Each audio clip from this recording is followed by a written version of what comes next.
Hello there, and thanks for watching or listening to VIP Boxing's Bell to Bell, episode 126. Listening, as always, we ask if you're listening on iTunes, Spotify, YouTube, leave us a review and subscribe to the VIP Boxing YouTube channel. I'm Steve Lillis. With me, as always, in a similar coloured shirt tonight, but he's a bit more boxing themed, I think. John Evans. John, is that a Kronk t-shirt? Yeah, it's a Kronk on this. Brad didn't get the uniform message. Yeah. I didn't get the feel left out. Yeah. Well, you've already introduced him. Tonight's special guest, or this week's special guest, a fellow we bring back on here often. I think he was last on in January, and we got him back because he's making his comeback next month. Leading domestic middleweight contender Bradley Ray. Brad, thanks for joining us. Cheers for having me back, mate. You know, I always enjoy coming on. Yeah, let's check. Is it right? I mean, I'm talking to Steve Wood the other day. He said to me to sort an opponent out for you, actually. Friday, October 6th in Liverpool. Yeah, mate. So finally got a date that I can work towards now. And, you know, it feels like forever, to be honest. It's been a long time coming and felt like I was never going to get there at some points. But, yeah, buzzing to finally have that locked in now. And, yeah, getting my career back on track because I've had a nightmare few months really, and you know I'm looking forward to putting that behind me and cracking on. Yeah, when you say nightmare, it wasn't just back your first sole career defeat. Like a lot of boxers, it seems almost 90% of boxers now they go for a scan. There's little wrong, but they're all getting referred to go and have some tests, aren't you? And then you're all passed again. Yeah, so obviously I had the loss. I broke my hand in the fight, so I was out for a few months with the hand injury. Got the hand injury sorted. Steve was looking at a date for me. Renewed my license. Went for my medical. Just got a date locked in, and then come back with a scan, and that was kind of just back end of summer. So by the time I got sorted out with my scan, it was August. We were on the summer break. There was no shows for a month, so yeah, just kind of kept getting set back. But no, you know, finally looking forward to getting back in there. You know, I think by the time I'm back in the ring, it would have been 10 months or so. So yeah, looking forward to getting back on track. And before we go on, let's talk about more at your comeback. New trainer Andy Abril, and you go over to Blackpool every night now. Yeah. So bit of a switch up. So I'm training under Andy now in Blackpool. And yeah, so I've been travelling at the moment. Been travelling up every day, and you know it's a bit of a mooch, but I think it's worth it. But you know, I've had a chat with Andy, and I think I'm going to make the jump and relocate. I think, mate. So I think I'm going to go.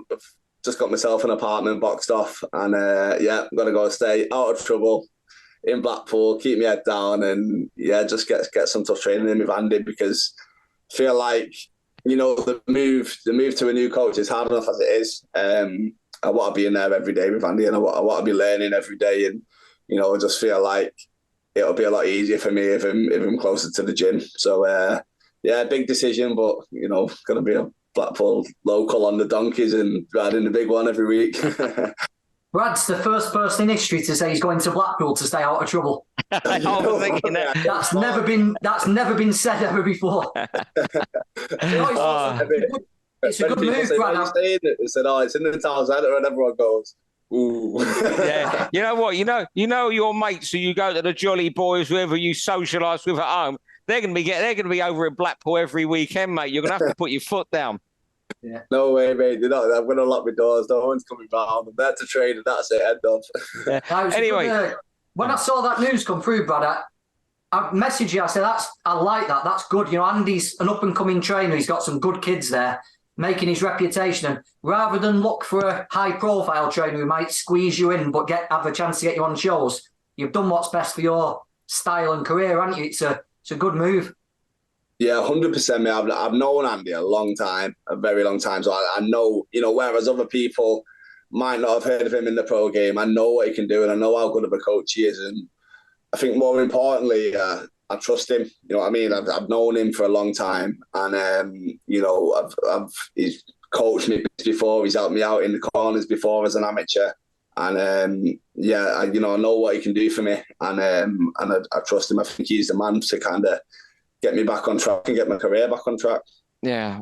All right, then. Well, thanks for that. And all the best for everybody at Bell to Bell, and I know everyone at VIP Boxing will wish you well because you're one of their blue ribbon boxers. But we'll kick on with the pod now. And we're going to talk more about you, I guess, in this, because it's your first topic, Brad. Are you ready with your clock, John, and your bell for 3 minutes?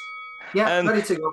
Tell us about bouncing back, Brad. What's been, the 10 months out? A lot of great boxers are every great boxer bounces, but I think Hopkins and Barrera had back-to-back defeats. So, what's it going to be like for you mentally bouncing back and getting that win in October? Yeah, it's a big thing, and I think, unfortunately for me, I couldn't manage it in the way that I would have liked to. I would have liked to get back in the gym straight away, back in a little 6 round or whatever, back to winning ways. And unfortunately, because of the injury and because of the brain scan stuff, I wasn't able to do that. But I think it shows kind of a fighter's mentality.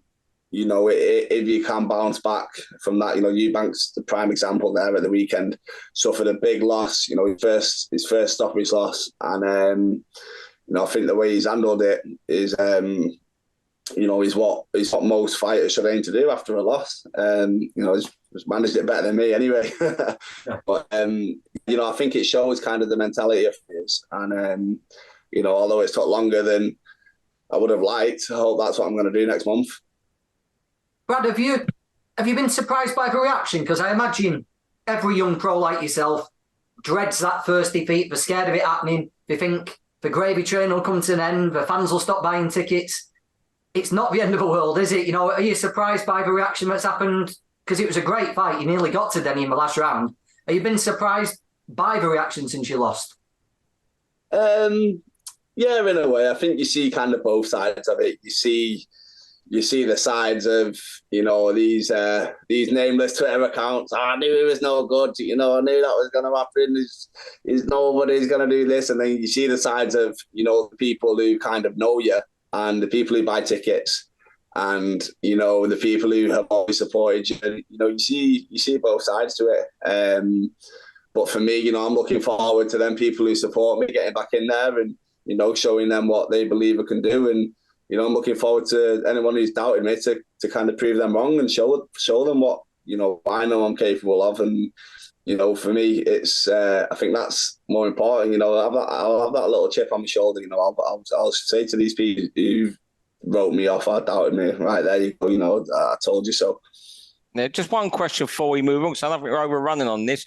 Brad, when you went into that fight against Tyler Denny or throughout your career up to that, did you ever think you were going to be beaten, or did you have that mentality? I might have to bounce back one day, or did you think I'll be retiring 30-0 or something like that? I don't think I'm one of these fighters that I'm the best. I'm going to beat everyone. Whereas I'm confident in my ability, I think with the mentality that I have, where I want to test myself, I want to take risky fights, I want to get.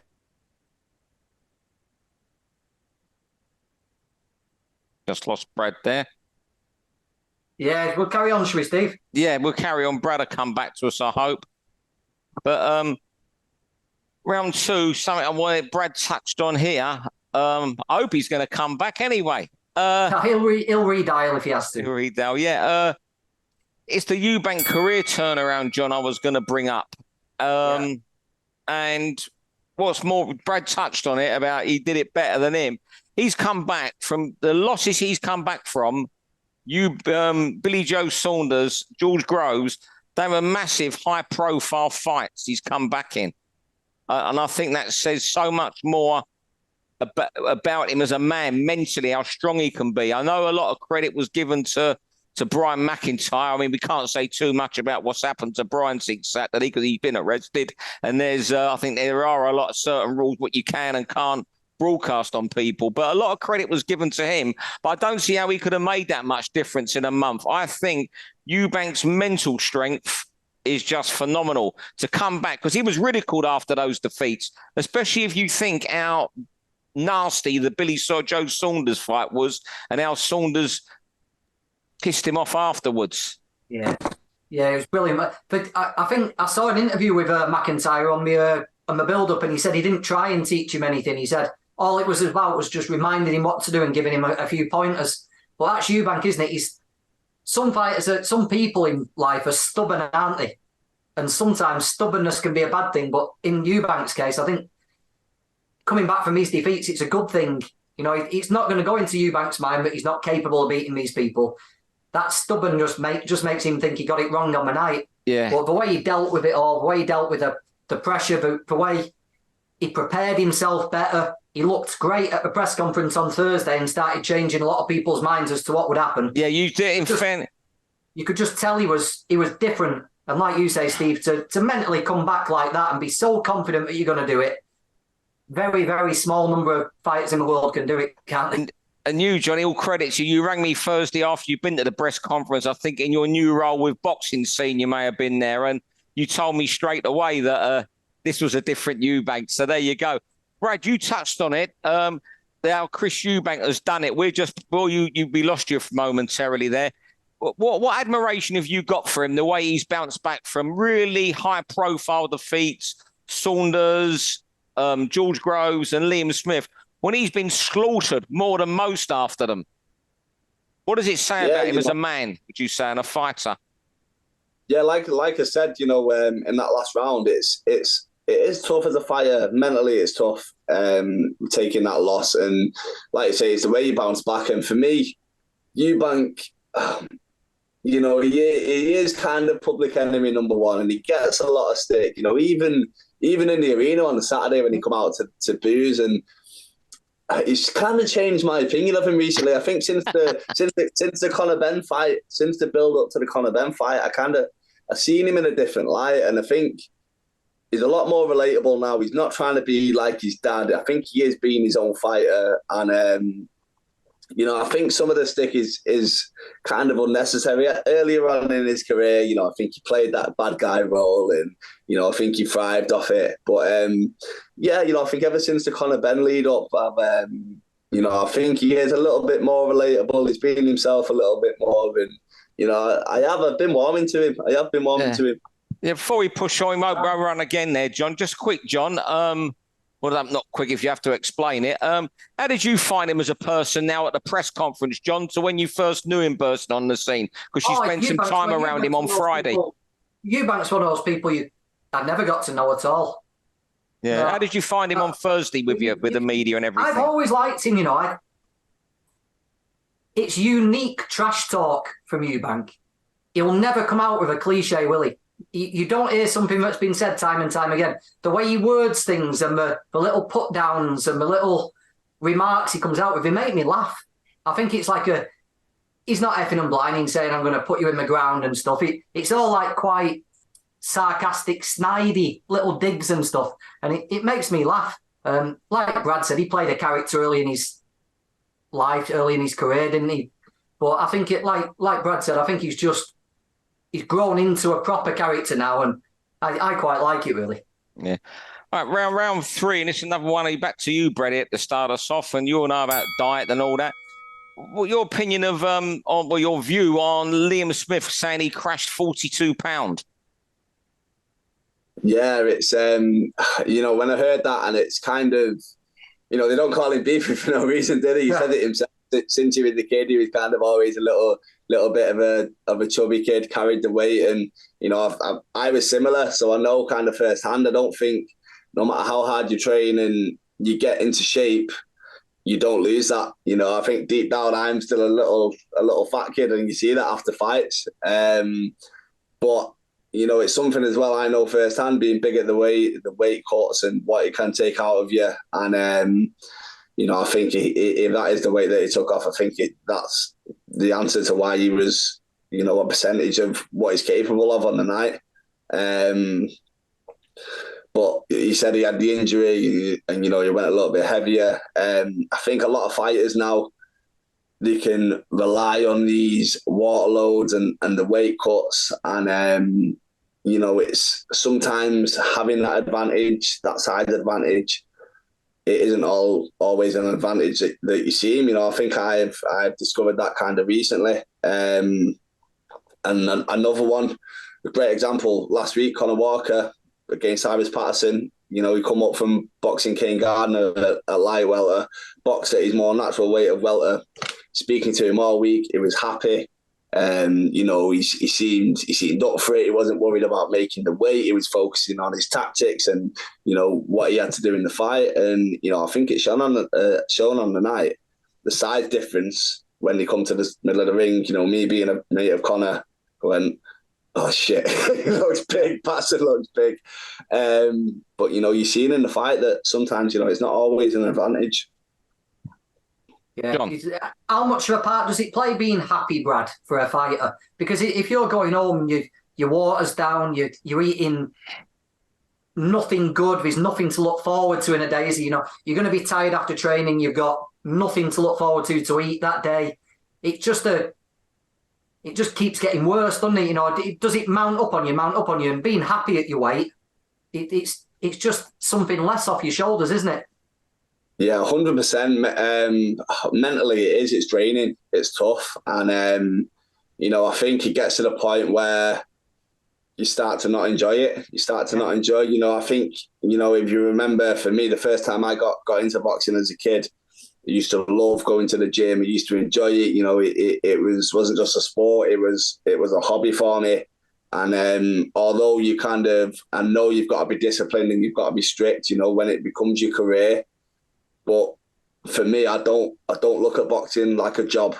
It's not like that. And when it gets to that point, when you're not enjoying it, when you're waking up and you go into the gym and you don't want to be there, it turns into a job that, you don't want to do. And for me, it's the last thing you need. You should, the training's hard enough as it is. You should look forward to that fight night and you should be the best part of camp.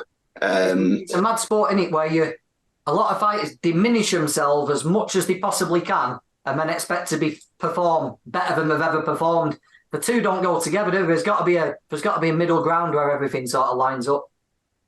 Yeah, definitely. You've like you say, I know it's a cliche, but they say a happy fighter is a dangerous fighter. If you're going into that ring with a smile on your face, you want to be there. You got to enjoy what you're doing, and feel like a little kid, like you used to in the gym, and you used to like your sparring, or you used to you used to look forward to it, like people look forward to going to football or whatever. For me, it's a big part. It's a big part of the sport, and I think I've realised that now, and I think a lot of other people are realising that. Brilliant. Hi. Round 4, John, over to you. We haven't had you start around yet. The meat cleaver, Jack Cullen. Yeah. First of all, friends with Mark as well at VIP. He's a good lad, and sad that what happened to Mark happened in the way it did, but you can't help but be happy for the meat cleaver, can you? We're talking about fighters who've come back from bad losses and kept going. Look at Jack Cullen. He's the prime example. The defeat he had for the European title, where he nearly got bent double with body shots, and then Pacheco last time was just in a different level to Jack, weren't he? But he didn't go running away. He didn't think about quitting. He didn't pile weight on and come back at light heavyweight. Went away, rededicate himself, stuck with the same trainers, stuck with the same team, stuck with the same manager, and got his just rewards. I saw Jack sparring in the gym about 3 weeks ago. They had the tactics to a T, but they were just worried whether Jack would get caught up in the moment and get into some exchanges with Mark. Well, he got into one exchange, didn't he, and just beat him to the punch. Yeah. Sad for Mark, but you've got to be happy for meat cleaver. Yeah, brilliant. The only time I've been truly, it's been one of those careers you just love being around and following. Been lucky enough to see him so often.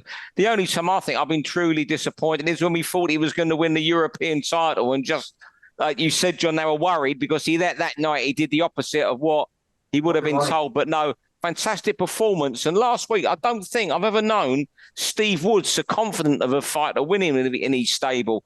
He always fancies them, but he couldn't see any other result than an easy win, which was quite amazing, which I just couldn't buy at all. The win doesn't surprise me. The manner of victory does.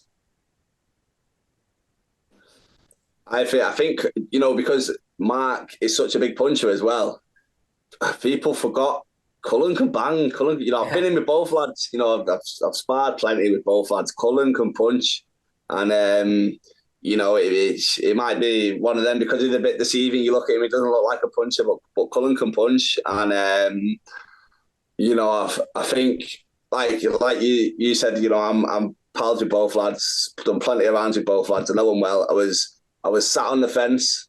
I was sat on the fence. I didn't want anyone to win, but in my head, I was favouring Mark. I hold my hands up and say that. So, fair play to Cullen. He's proved me wrong. I think he's proved a few other people wrong.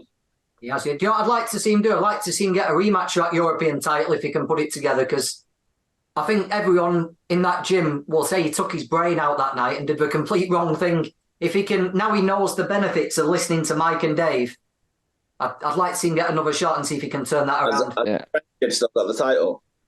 Yeah. Yeah, he has. Yeah. And the other thing, I think Mark's earned well in his career as well. He's had some nice paydays, which makes it even nicer when you've had a career like he's earned well. But round 5 now, just to get your thoughts on this, because I don't think we've really spoken about it. We had the summer break. Fury Ngannou. It's sort of, I'm sort of like, everything I stand against in boxing, this fight is, a world heavyweight champion fighting a UFC fighter. He can do anything he wants with this guy. The guy ain't going to have the feet or anything to stay with Fury. He can do whatever he wants. And it's just, and it makes, no wonder people like myself do get sick of the brand Fury. But I look on the flip side, if someone offers you all these millions of dollars for a fight you can end at any second of any minute, what on earth do you do? I've got that in my brain as well. So I'm sort of like sitting on the fence on my thought. I won't buy the fight, but I'm sitting on the fence in my thoughts of what is he right we're having this fight. Nice. We've lost Brad for a second. Brad, what's your thoughts on it? Yeah. It's not Fury's fault, is it? It's not Fury's fault. Someone put all this money in front of you. I'd do it. If someone offered me to fight Jake Paul, KSI, one of these for me, you're gonna jump at it, aren't you? It's but then whose fault is it? You blame the promoters. The promoters say, yeah, well, the fans are going to buy the fight. It's not my fault. You know what I mean? And then the fans will say, well, Fury's took the fight. I watched the fight. So I think everyone's just kind of blaming each other. But it's nobody's fault. Brad, yeah, as a fighter, for that kind of, you can't turn it down. Say you got offered multi-millions to fight Jake Paul. It happens. Oh, jump at him, mate. What do you do, though? Do you take him out in a round, or do you make it seem close so you get another payday? What would you do? Fight him to go and punch him all over. 100%. Yeah, definitely. What do you think Fury will do then? Do you think Fury will knock him in, or do you reckon Fury will drag it out? No, I think Fury will play with him a little bit and have his fun. And I think he'll try and similar to Mayweather, but when he boxed McGregor, he could have had that off any time he wanted. But he's an entertainer, and he made a show of it. And I think it'll buy into it though, because that'll be like, yeah, but he took the heavyweight champion the rounds, but that's the game, isn't it? That's the sport that we love and we're all involved in, unfortunately. You know what? You were looking there, who's to blame, and you went through everyone, and no one's to blame. Because broadcasters can make money, promoters can make money, managers can make money, the venues can make money. So there is no one to blame. Do you think he's going to toy with him, John, or go and chin him? Oh, I think he'll toy with him. Yeah, I don't think it'll be very clear cut, because he's never going to lose. He can't lose. But Fury will, the way he messes around and the way there'll be some clinches, and it'll be like a little semi-WWE thing, I think, before Fury just decides when to bring it all to an end. Yeah, I'm going to watch it. I'm not going to lie. Anyway, get on the fire stick. Yeah, that's right. Right, round 6, final round 4. We let Brad go off training. John, there's someone who you do know very well, and a camp you've been around, the Black Fash camp, and Pat Barrett about his success. Yeah, I spoke to Pat last night about Lyndon Arthur winning that IBO title on Friday night. Now, you can say what you want about IBO titles and I think it's at a point now where the fights dictate the titles. And Lyndon won a proper fight there against a world-class guy. That Suarez was good. Yeah. So it was a proper, genuine world-class win for... If you could win a WBC title fighting a pudding. Lyndon won that belt fighting a good guy in a hard fight.